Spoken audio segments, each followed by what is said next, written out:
Well, welcome to this webinar sponsored by Chamber Marketing Partners, where we interview Chamber of Commerce professionals to share their creative, entrepreneurial strategies for generating non-dues revenue. This episode is a twofold. It's a twofer. We ask the question, is print dead? / how relevant are Chamber of Commerce publications? And the second part is publishing in-house worth all the effort? So before we begin, I want to thank Tammy Bracewell of FACP, Florida Association of Chamber of Commerce Professionals, for arranging the panel discussion. So are chamber publications still relevant? Why or why not? Is print at the end of its rope? Are you producing a publication, and is publishing in-house worth all that effort? I'm your host, Ed Burzminski, president of Chamber Marketing Partners, and let's get started. Joining us for this power panel discussion are CEOs from 3 Florida Chambers of Commerce. Kathy Lehner, CEO of the Venice Area Chamber, and when Kathy was hired, she inherited both a visitor's guide and a membership directory as in-house projects. Kathy's membership and sales director, Andrea Arnold, was selling the ads. Robert Goltz is running a little bit behind, and he'll join us in just a moment. But Robert is currently the CEO of the Fort Myers Chamber of Commerce, and he was CEO at Key West when he chose to bring a publication in-house. Now, with a small staff, Robert decided to sell the ads himself. Josh Wooten, he's the CEO of the Citrus County Chamber. He and his team were publishing a visitor's guide with a traditional publisher for many, many years. But after consulting with staff, Josh and his team chose to bring their publication in-house. And Josh's membership relation manager, Corinne Sakowitz, she sold the ads. Now, for full disclosure, each of our guests are or have been clients of Chamber Marketing Partners. They've each produced a publication and had different experiences with the in-house publishing. So I am really excited to have the 3 of you, well, 2 of you for now, join us and share your experience. So let's jump right in. Okay. So Chamber of Commerce publications like Directories have been evolving into community guides, relocation guides, or destination guides, things like that. And they usually have a business directory component either at the back of the book or somewhere nestled within it. And the question comes up a lot: how relevant is a printed publication? So Kathy Lehner, question number 1 goes to you. In your experience, what's the value to a Chamber of Commerce to produce a printed magazine style publication, like a guide? Well, I'm sure everyone could agree with this. Our members want to see their ROI instantly. How am I getting my return on investment from being a chamber member? So to be able to say that we print 15,000 books and are giving them out with your name in it, to me, that's instant return, because you're not going to be able to pay that $1 a day to have your name out in 15,000 books. So getting that message out there and having those 15,000 books out there is providing visibility, is what I'm hearing you saying. Absolutely. And with 1,000 people moving into Sarasota County every day with what's coming into Florida, I mean, our chamber is also a true visitor center. Mm-hmm. So we have them coming in our front door, and that's what they're looking for, information. And even though it might be a visitor center, a visitor today is a resident tomorrow. So we have to tee them up with everything about our community, and with Yellow Pages kind of being on the extinct, our average age here wants something in their hand, and then they want to know who to deal with. So they're looking for something to hold on to take back to home or wherever they're going, and have a reference guide to help them out. Makes sense. Robert, thanks for joining us. I'll pose the question to you. What is the value of a Chamber of Commerce producing a printed publication like a magazine style guide? And you're muted. There you go. Yeah, for us, it's for the different organizations that I've worked with, it is for the community. We utilize it to share information about what the chamber is primarily, but really to showcase our community in a different way. I've been lucky, the couple of years that we did the one in Key West, it was really in the aspect of talking about its history and things, not traditional chamber stuff, but something that we could make as a coffee table piece that they would want to read and keep abreast. I've done over the years these directories in various fashions for the communities that I worked for. I've done small ones, which we knew that our members were putting in their cars for something smaller to be in there, and I've done the large ones. It really has been a good piece to promote our members, but also to promote our community, whether it's being visitor or just the city that we're promoting at the time. So if I hear you correctly, the value to the chamber really is promoting the community, promoting the chamber, and promoting your members. Uh-huh. Yeah, because even if you don't do tourism and you're not that entity and you're providing history and some other little pieces, no one else is doing that in that kind of fashion. And so for us, it's been definitely, and it doesn't come off as salesy. You know, I look at the publications that I've been able to produce over the years. They're really not salesy in that aspect. It's really showing off more of what we have than saying, hey, buy, and ads, and especially a lot of communities now, we've gotten away from, even our newspapers aren't giving you news. They're just providing you advertisement, and that's it. And opinions. Makes sense. So, Josh, I'll pose the question to you. What's the value to the chamber to produce a printed style, magazine style publication like a guide? Much of what they have both said so far, I agree with. We also act as a welcome center, and are constantly replenishing those magazines in our lobby, so we know that the visitors and residents are taking them. But I'll go in a little bit different direction, is that we also are out delivering boxes to the hotels so that they're in their lobby. So as people are in line checking in or wandering around having coffee, they're picking the magazine up, where I don't think there's any other way they could get to all that information if it wasn't right in their face. We're also big on making sure that they're in all of our doctor's offices. Imagine how many people read that publication over the course of a year when it's on the table at the doctor's offices, and any of our member hairstylists or salons, same thing. People that are waiting to be serviced are reading that magazine. It's tremendous value, and I can tell you that our members are very exciting when it comes out, and we usually have a publication party that's very well attended, and we love it. And we have 2 cities here in our community, Inverness and Crystal River, and it enables us to feature those 2 cities and other incorporated areas that otherwise wouldn't get the exposure to our visitors. So we're a big proponent. So in terms of value in the publication, what are you guys talking about? You've got a visitor center, so you're more of a visitor community, but what do you put in there that you think is a value for the reader and helps the value for the chamber? Like, well, what do if you that write question, if that's a follow-up to me, yeah, we want to tell them about all the things there are to do in our community, all the, whether it's, are you a golfer, are you a fisherman, as you're saying, scuba diving, or you want to swim with the manatees, do you want to ride on our trail system, do you want to camp in our forest? All of those things, it gives us an opportunity to highlight all of those things and put it in front of them. It also, can tell visitors about what our average wage is, what our, medical care is in our community, and educational opportunities are in our community.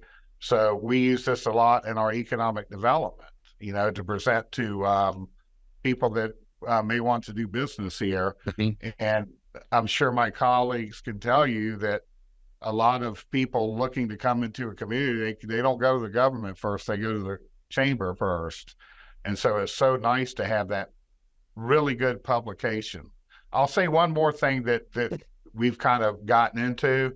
Any conventions here, we're not a big convention area because we don't have the hotels for it, but we have micro conventions. We've hosted the FACP before, and I guarantee you our magazine's in every goodie bag for every delegate to every convention we have. So you couldn't do that. You couldn't get that information out otherwise.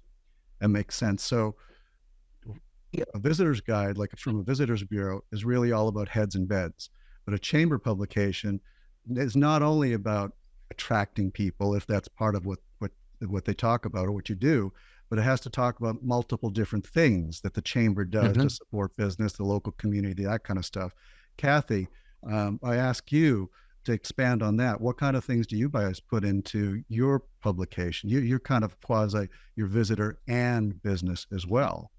We do take advantage of both. Last year we had 48 hours in the Venice area, which went over very well.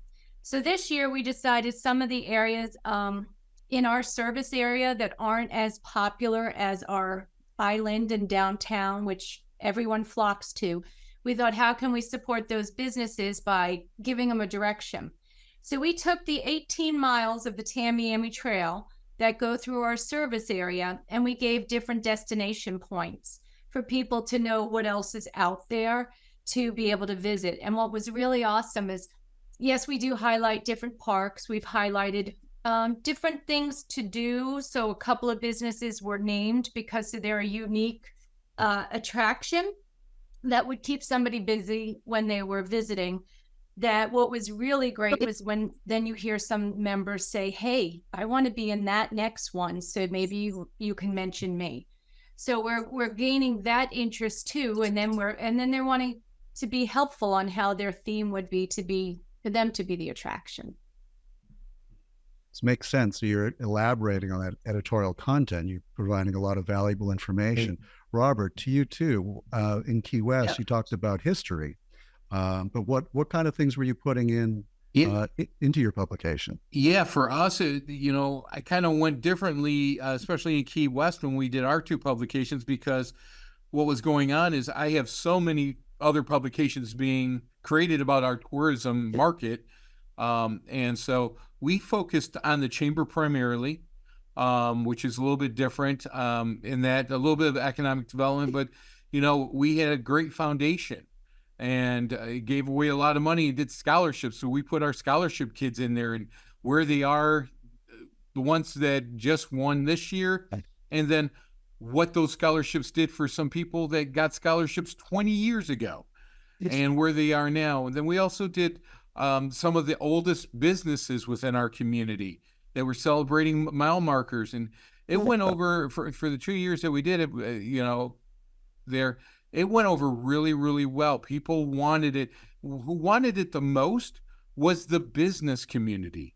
They wanted to see why should we join the chamber? And we made it our own little, hey, scream out loud, we're here for you. And this is what we do for other businesses. And it went over really, really well for us instead of focusing on the visitor aspect. We had a little bit of that, but it wasn't our focus at all in that process. You brought up something very important. A lot of chambers don't really toot their own horns and tell their own story. And a lot of people don't really know what a chamber of commerce is. They don't know what it does. So I've seen that these publications, at least in my experience with you guys too, telling the story of what the chamber does, not necessarily from the perspective of here's this committee, here's that committee, rah, rah, rah, rah, rah, but the chamber supported this initiative, which led to 50 new jobs, or helping this business grow and navigate through city red tape, which contributed $3 million to the local economy. Those kinds of success stories that the chambers do in the background that people don't necessarily know about, those are things that I found that are really powerful messages to put into a publication. So when somebody picks it up and says, oh, the chamber does that? Really? I had no idea. So thank you for sharing that, Robert. Okay, so I want to just touch on a different perspective on the value of a chamber publication. What about to the members? What value does a chamber guide provide for its members? Kathy? Well, I guess it's twofold. If they, well, threefold. first they're automatically listed. So their name is there, and it's listed twice by category and then alphabetically. And then if they advertise, there's bigger exposure. And I guess I would say I might be jumping the question as worrying about things being digital. We are so proud to say that if they advertise, when we take people, they usually call up, say, we're coming to town, we want the book. So we try to find out, when you're coming to town. Oh, next week. Well, you won't get it in time. So we walk them through online to visit the guide, and then of course recommend to come in and see us, and then we'll give them a map. But our advertisers are hyperlinked right to their website. So that benefit to those members for the advertisement has been huge. And they have really appreciated it. And of course, so do the visitors, and then the ones who are, a long way out, or just right around the corner to be here to be able to see it.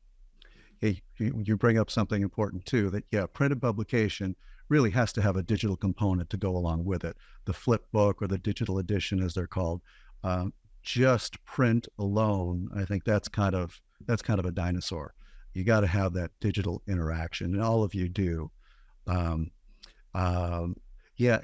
having that member listing, when somebody is coming into the community and they don't know what company, they're looking for products and services. In their mind, it's the comprehensive list of products and services, but it's really the chamber members that are listed, so they get some exposure. I'm answering your question. Sorry. That's okay. No, that's okay. Josh, but one thing we added to that was so that, because of where we are located, we are visitor strong. Yep. So we were able to expand our book by giving different sections, and thanks to our publisher, to create these, whether it's arts and entertainment, whether it's dining, it just real estate, it just is really laid out so nice that it's for everybody. Our beaches, our parks. So it really is. It's funny, we put it on Facebook that it's here, and never did we expect someone to walk in and say, I want that guide that's out now. So it really made us feel good that it was in demand. Sounds good. And you guys print 15,000 copies? 15,000. And like Josh, we do have a great distribution. We have some real estate offices that are downtown in our Main Street area that they go through a lot. So that distribution's great. Real estate, doctors, even the car dealers want them. Thank you, Kathy. I'll pose the question to Josh. What's the value to the members from your perspective? Can you elaborate on what Kathy said, and what's your perspective on that? Well, the first thing I tell a member, like, why should I join the chamber?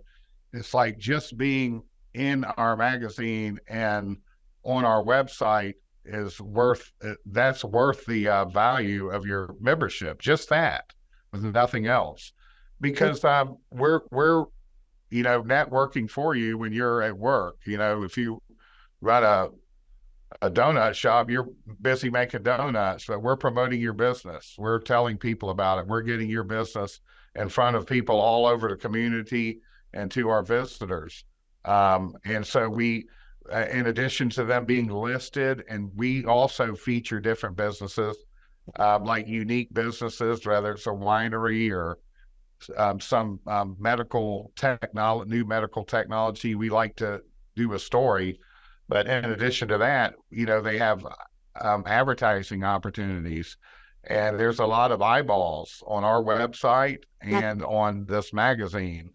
And we print 10,000. We're a smaller county than Kathy's, but they get passed around a lot. So there's a lot of eyeballs on these magazines, and the ads are probably comparable to one ad in the local newspaper for one day. As far as pricing goes? Yeah. Yes. So it's also a bargain, but it's for us, it's a touch to the member. When this magazine comes out, I have 1,100 touches. They get it mailed to them. We bring them additional copies. So it keeps us engaged with our membership. We try to do 9 touches a year somehow, some way. This is a major touch. So visibility is an important component, is what you're saying, about value Absolutely. to the members. Robert, question to you: that your perspective on how a guide provides value to the member. Yeah, so out of the panelists, I produced the least amount. I only produced 5,000 in Key West, and it's a major tourism attraction area.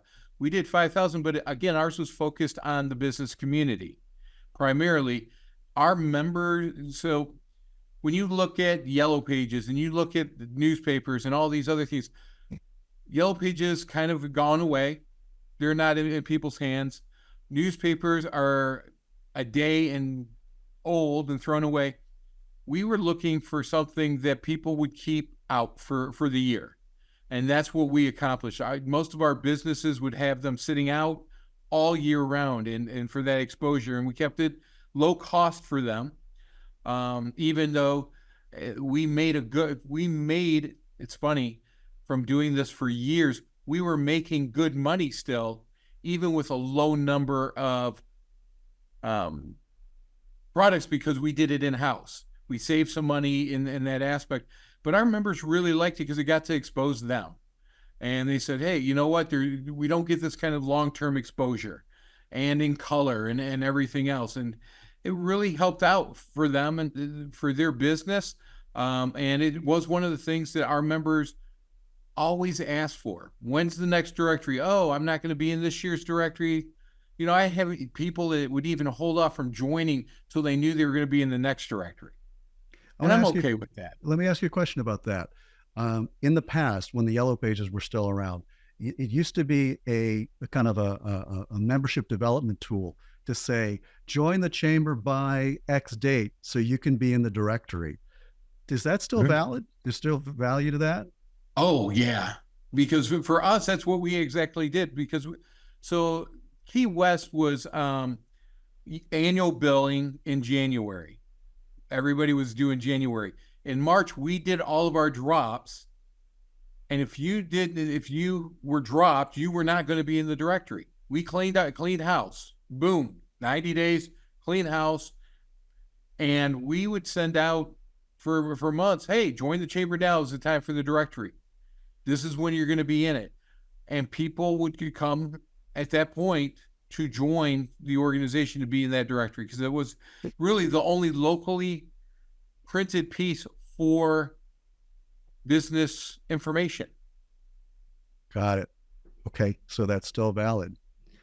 Okay, I want to move on so before I do move on, can we say that is print dead, or is print not dead yet?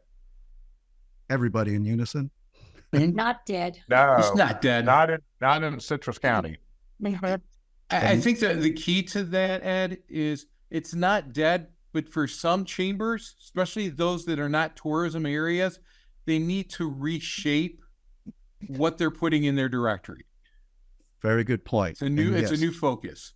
And you've heard the phrase, if you've seen one chamber, you've seen one chamber. What works for one doesn't work for another. Yes, the three of you have represented tourism communities. And Robert, you took a different perspective on it because you had a lot of visitors guides.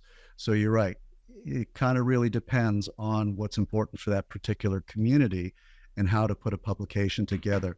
I do want to just show the audience Robert's Key West guide had a history picture on the cover, and it had talked about the history of Key West. Venice. Kathy, what's this picture of?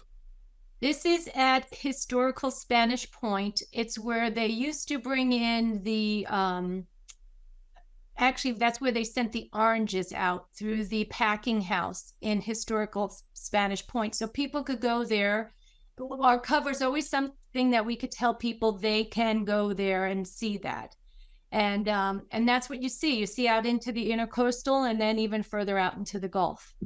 Got it. And this is Josh's cover. And Josh, what's this? That is Liberty Park. The city of Inverness made a major investment into that park. And that's a fake water tower. but those are very popular. A lot of communities are saving their water towers, but there's a stage underneath that, and that's on Lake Salapopka in the Inverness chain. And it's just a gorgeous part of our county that we thought we would showcase. And boy, the Inverness city leaders love it too. That's great. So each of you decided to do a hero shot, one big hero shot on the cover. So I do want to switch gears so we have time to address the second part, or the second question, that even though it's not a chamber's core competency, many chambers produce publications on their own in-house. You've each had experience producing a publication in-house. So let me ask you, first, well, go to Robert. Robert, what compelled you to produce a publication in-house yourself? Well, two things. The first thing is I got tired of hiring outside companies to do the publication and then leaving. And in our industry, we've seen it over and over again. And so that became a big issue for us. The second aspect is I am greedy and I want more money for the chamber. And, what we found that typically in hiring out salespeople to sell ads, they don't do as well as doing it inside as somebody that already has the connection. And that was a big key. And being able to control the whole process really set forth, because typically most of your chambers hear the same story. Oh, you're doing a publication and all the print is out of town, or the graphic design, all these things is farmed out from outside. When you do it in-house, you get to choose as much as you want or as little as you want being done in your backyard and giving back to your community, even financially, to the businesses that are members of your organization. So it sounds like there was a number of benefits, but including members in the process, or giving members the opportunity to be part of the process or be vendors for the process, was important too. Okay. Kathy, I'll come to you last, but Josh, what compelled you to produce a publication in-house? Well, as we've talked before, that this is not a core competency of the Chamber of Commerce, but what is a core competency is we know our community. So I think the overriding thing started as a financial reason to look for an alternative, because we kind of got burnt by one of our companies at the end of the day. So my board was getting skeptical about continuing doing business the same way. And then we found a company that helped us put a template together to do it. So if we could have a revenue stream, a modest revenue stream is what we projected, and a superior product, then the board said, okay, we trust the staff to do it. This is where I turned to our project manager, because this is a team at the Citrus County Chamber. That is Corinne, and this is Jade. Corinne managed the project, did all the sales, so and Jade did a lot of work on the content. But financial was the reason why we looked at it, but we weren't willing to compromise on a very nice product, as was just pointed out. So that's why we did it, and we ended up making twice the money, almost 3 times the money that I budgeted. So it turned out to be a win-win for our members and for us, and for the partnership that we had with the company. You can say the company name. One other thing, we control the finances too, which was important for my board after getting burned one time. We control the finances, but we have somebody that's coaching us along the way. We can pick up the phone with our consultant, and so we like control of the money. So, and Kathy, I want to get to you because you inherited an in-house project. But one last question for Josh. What kind of trepidation was there? What were you thinking? Oh my gosh, we're going to take this all, we've got to do it all ourselves. What was it? Was there staff burden considerations? What were your thoughts there? Well, chambers stay busy, and taking on any kind of a new project is very difficult, and it can really tamper down staff morale, because I'm always bringing ideas. I'm out in the community and I come back and say, we ought to do this, we ought to do that. So, this was a big project. So you have to determine, one, who could give us an outline to be successful, because we don't know what we don't know. So we were able to find that relationship. Then who on our team could pull this thing together and do it. So, obviously Corinne, we collaborated on, is this the right decision for us? And Corinne not only met my expectations, but exceeded them. And then we have our own in-house public relations shop, communication shop. So instead of having an out-of-town writer write about Floral City or our festival, we know how to best do that. That doesn't mean that we don't need some help and guidance along the way, but it just worked out very good. The trepidation was, can we handle this? And we were even taught how to manage our time on this project, and so I implemented those things that we were taught, and Corinne certainly adhered to those. There's no problem with trust from our members. They trust her when she brings a product to them. It's just time management. And so we were able to do all of that. And man, we hit it out of Corinne mostly and Jade hit it out of the park. They did. Thank you for sharing that, Josh. Kathy, you inherited an in-house project. So you came into it, and there it was. Tell us about that.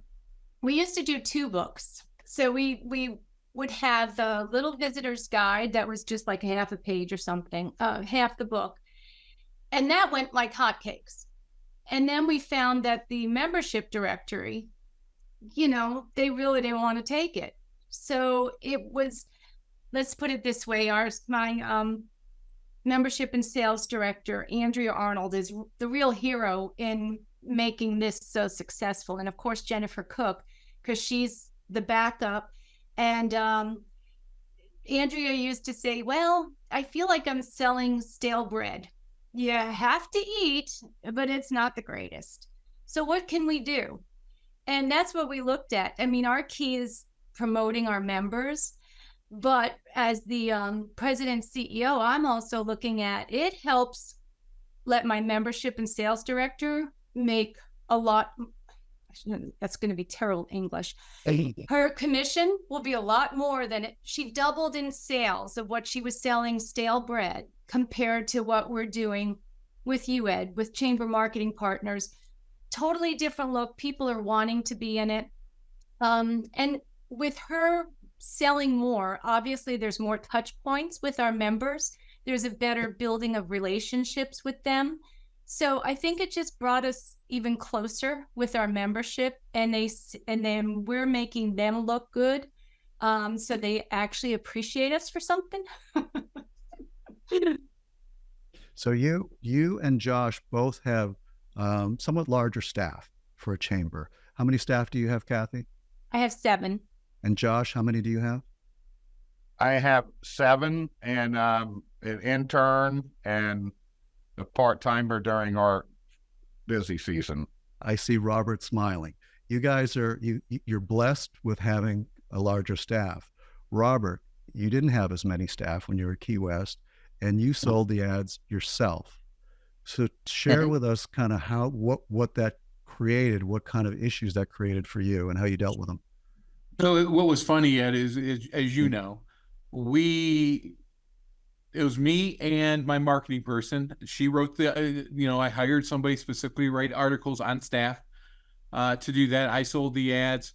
I took pictures and things of that nature. And we did it very quickly. Our books probably were done faster than any of your other books, because my time lapse, I think we did our projects like within 3 months on both projects that we did with you. And it wasn't difficult, because people trusted the staff already. So when I sent out the emails, they moved really quickly for us, which was a positive. We were able to cut down a lot of costs by doing it that way, by just not having a designated salesperson other than me sending out some email blasts and doing follow-up calls. Did we have as much sales as I wanted? No, but it wasn't a headache to do. And we had a great publication at the end. The best part, I think, was that as we were going through the process and getting the pictures that we needed, we didn't trade out hotel rooms and all this other stuff in the process of losing money for somebody else to come in and make a commission. That money stayed with us. I think, and the biggest help that having a partner in this was giving some guidance. And the other big thing was finding us a printer that would keep our costs low. In today's day and age, print is expensive, especially if you're doing glossy and asking for the high-end stuff. It's expensive to do. And if you don't have those connections, and for some of our small communities, we don't have those individuals in our backyard, we ended up saving, over $2,000 by having our partner, you, find us a printer outside. And it was the only thing that we really brought in from the outside, and some graphic, but you took care of all the heavy lifting for us. So, selling the ads yourself, thank you. Selling the ad yourself, that's typically, that's a lot to layer on to a chamber CEO, but you're saying that wasn't that big of an issue for you because you had already had the relationships and you were already talking with people. It was so, once you get the ad slicks ready to go and you have your pricing created, sending it out and talking to your board and making a couple calls, literally, I did not spend a ton of time selling. Okay. I didn't, because I have a relationship with our members and they trust me because they hired me. So when I said, hey, this is a publication, they were jumping very quickly. And what was even more fun was after we got the books, they were jumping also of where else can we help you distribute those books to?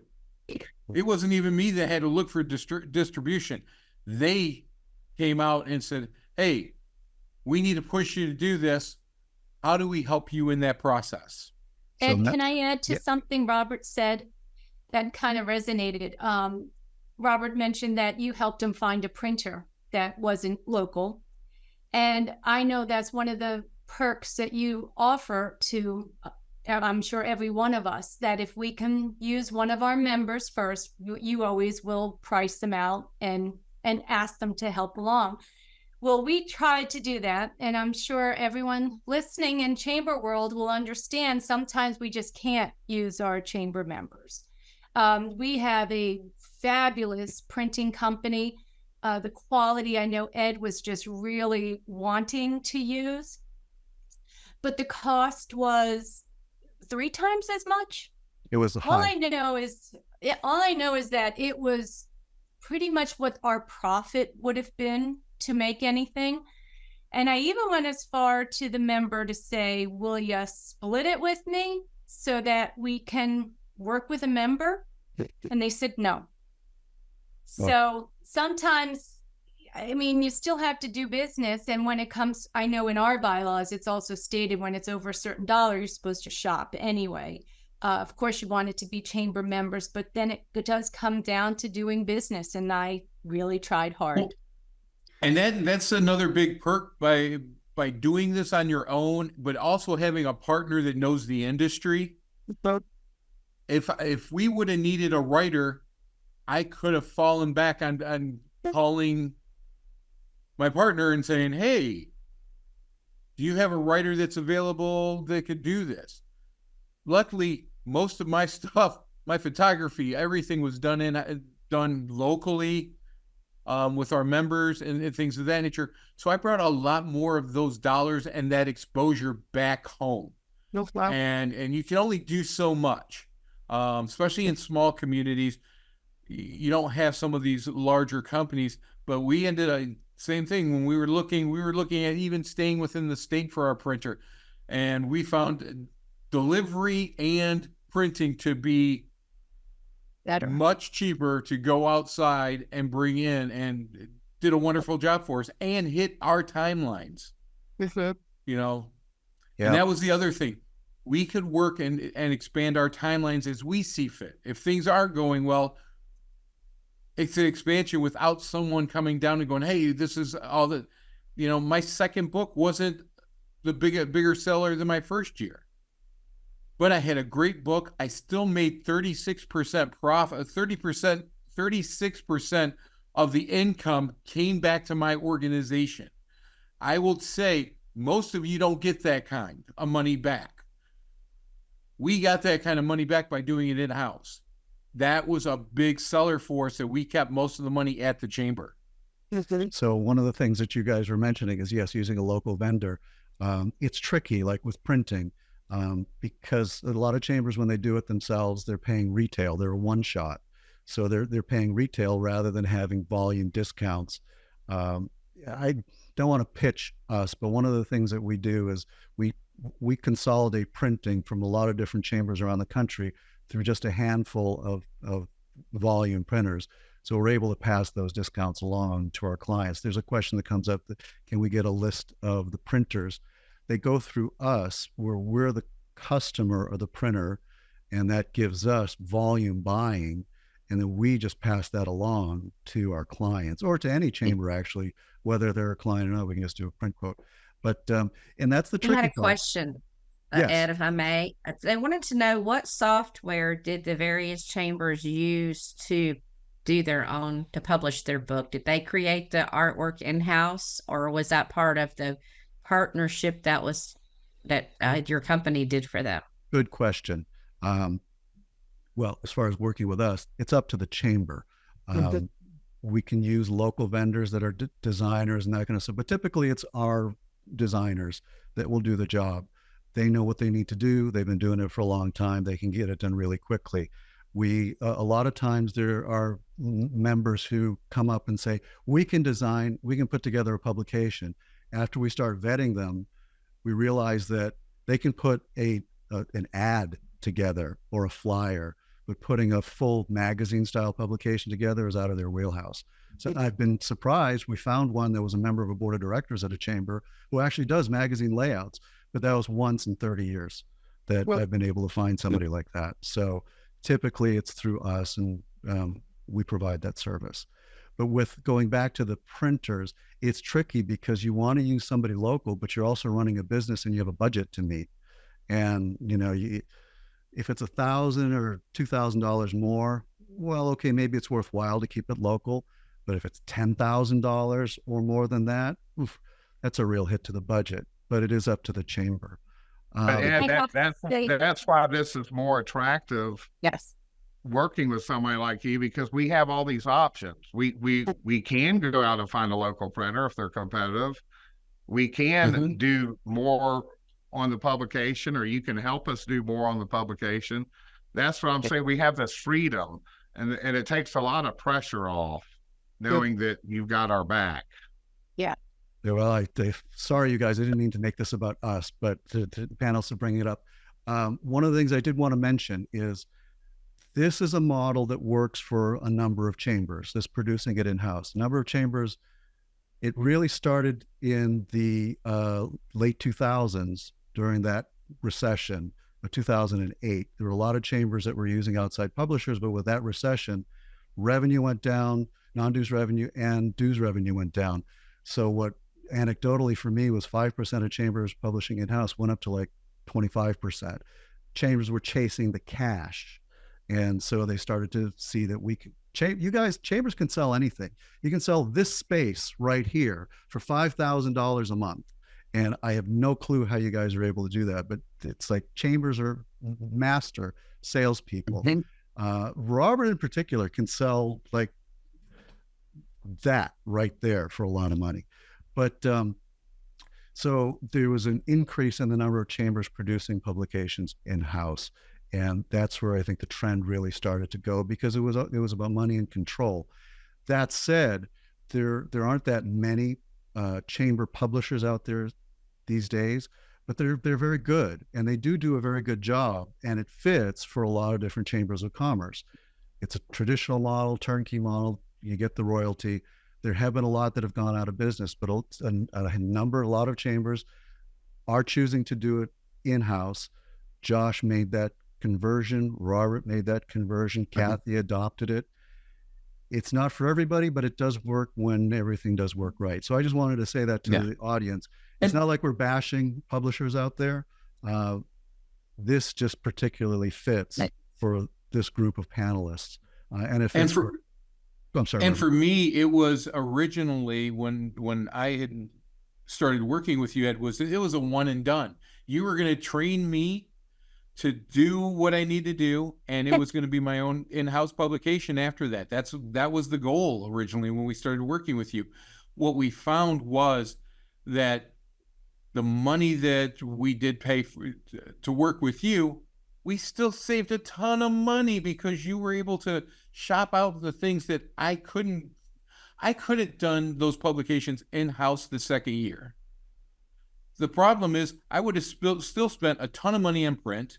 I would have spent way more money on graphic design because we were pricing those things out.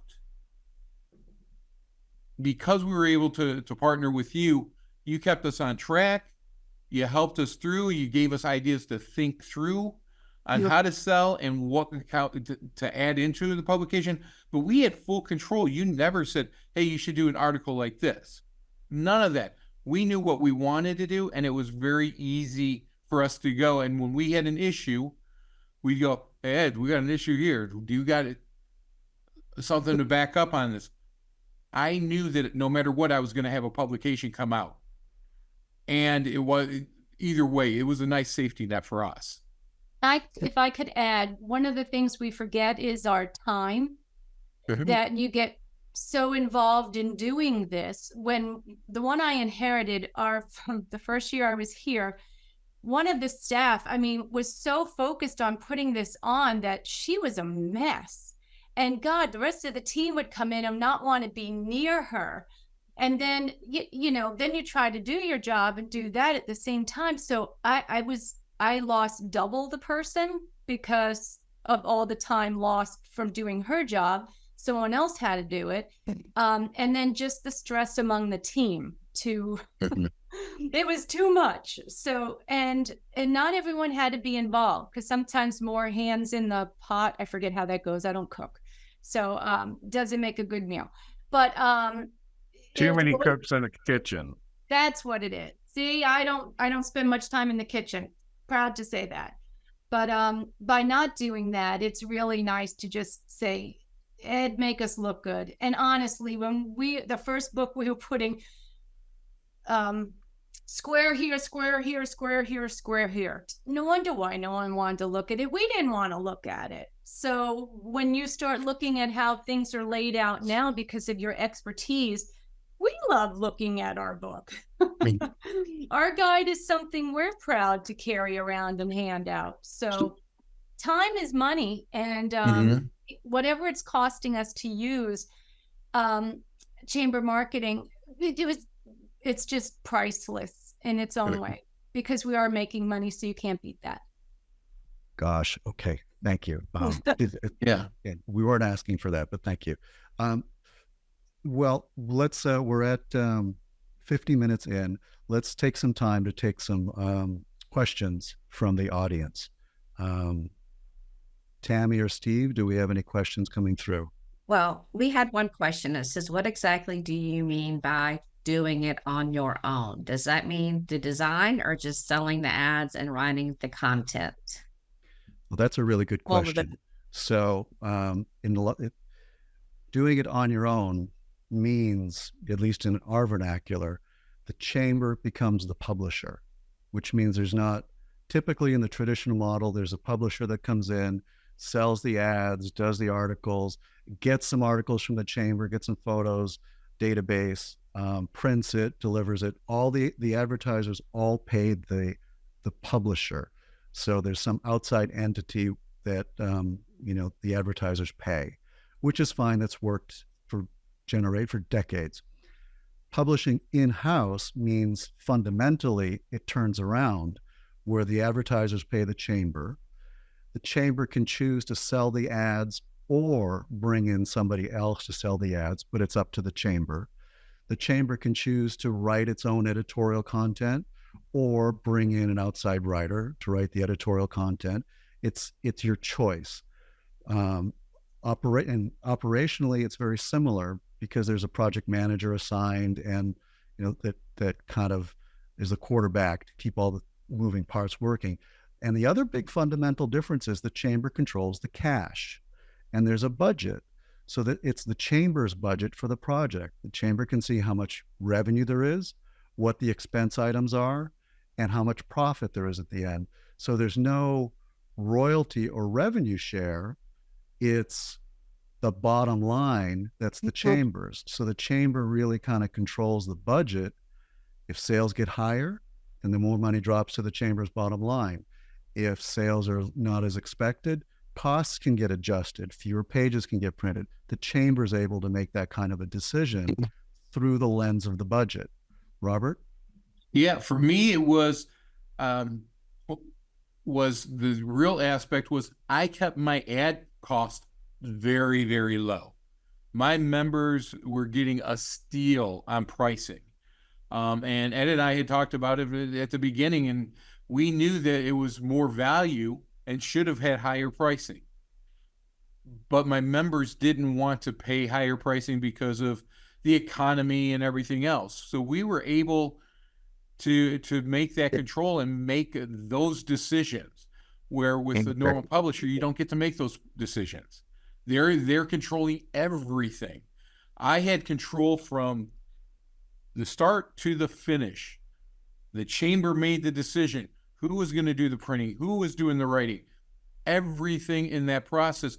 So it was that control aspect that we wanted to do. If we had wanted something else in, I could have went to a different graphic design. But when I priced out graphic design, it was expensive for what we were looking for. We said, you know what? Why am I doing it? I can do it in-house with somebody that's already working with me on that portion.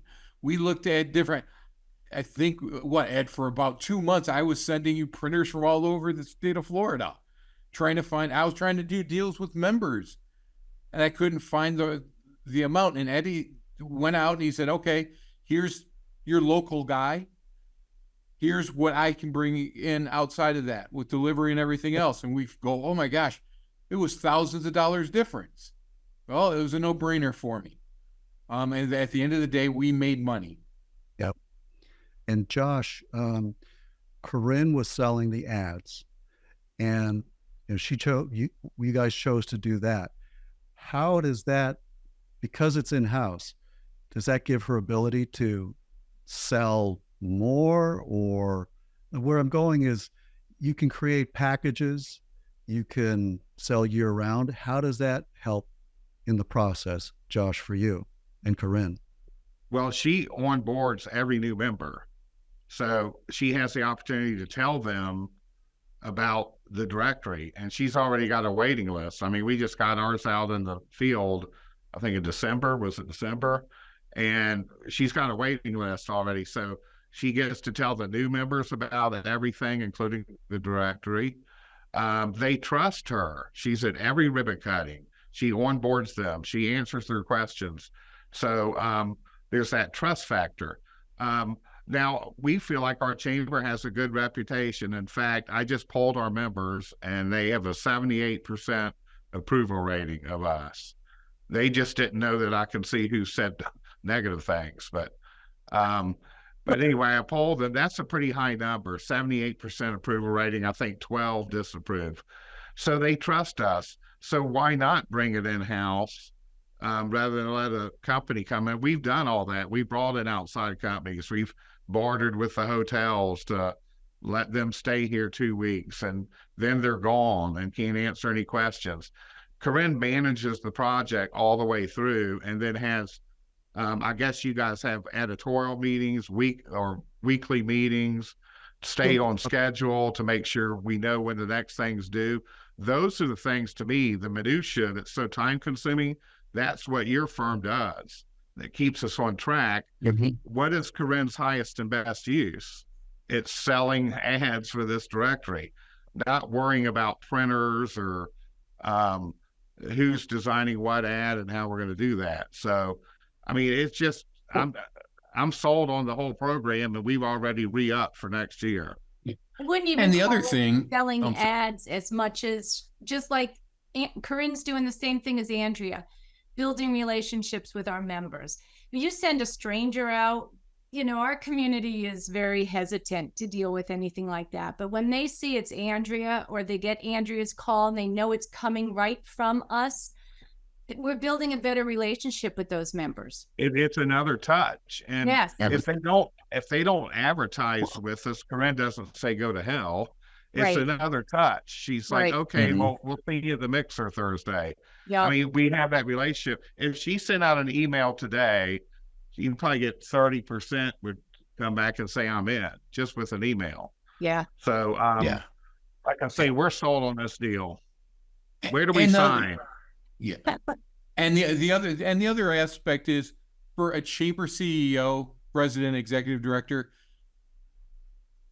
you're controlling your voice and your brand still. If my salesperson isn't selling properly, I get to discipline, take care and go, okay, this person isn't the right salesperson, probably not the right membership salesperson for me either, or whatever within my organization. When you have somebody from the outside coming in, you don't know what they're saying. You don't control that. Again, another control factor in having good people, and this is the other thing, it goes directly to the salaries of your staff. Yep. Your staff is making that money to work for you, not for working for somebody else in that process.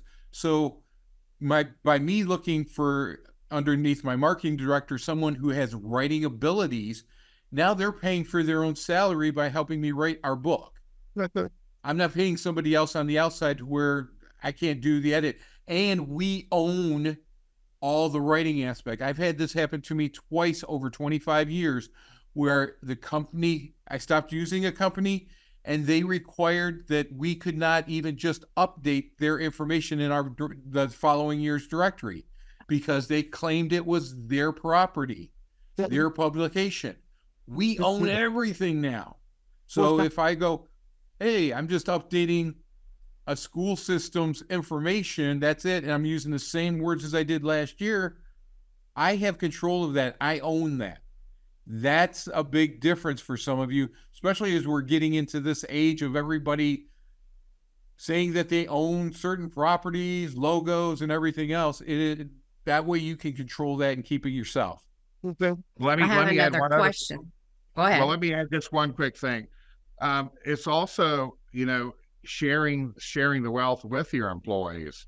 If you do well, it's enabled to Corinne to help her own bottom line, and we have benchmarks that she gets more part of it. I think Ed taught her how to negotiate that, but he does. Anyway. He's very good at that. And even if it's not just her bottom line, we also worked with some of our folks here in our different local magazines to do the writing, and then we were able to work their magazine into ours. So it was a great collaboration with members. We're co-located with tourism, so they give us a lot of great pictures. But anyway, go to your question. Thank you. Our question comes from Vicky, and it says, I plan to offer ads in my tiered membership for 2025, and I'm wondering if any of you have tiered member levels, and if you offer any ads as part of your tiered level memberships. So I could tell you we do for our titanium partners. They're at a $10,000 level. So we do give them a page in the book. Our $5,000 level, we give them a sixth of a page, but then we will give them a discount, which they usually buy up to have a bigger presence. And then the others, we give discounts that are in our tiers towards an ad. We do not. We have a legacy program, 2,500 up to 10,000 in addition to their dues.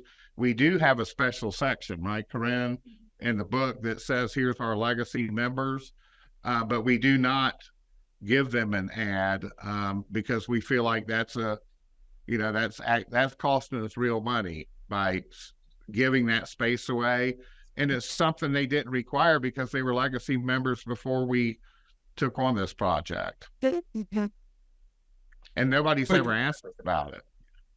We're We've switching factored it into over. benefits.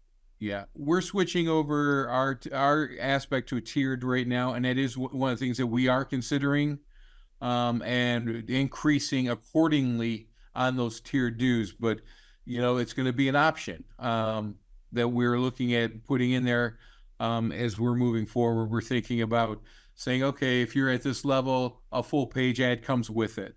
But what we're going to be looking at is, what does that full page ad? The benefit is, because now we control the pricing,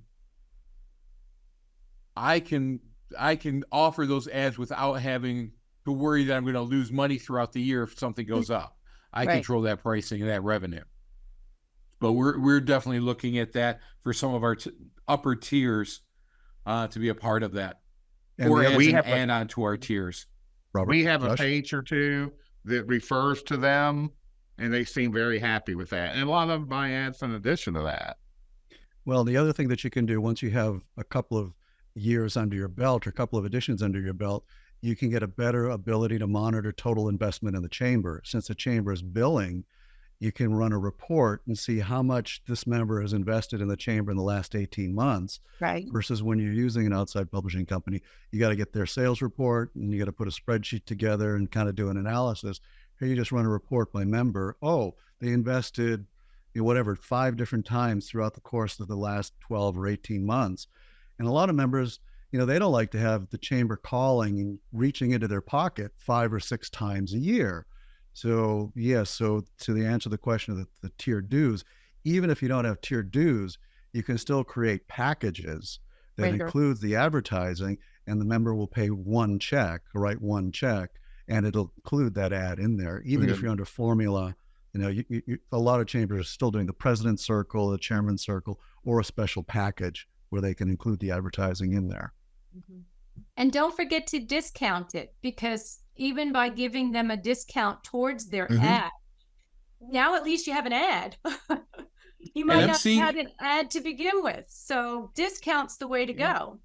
And I'm seeing that we're looking at moving the tiered dues. I'm seeing a lot of chambers have in your mid to upper dues levels where they're saying, hey, you get X percent off of advertising.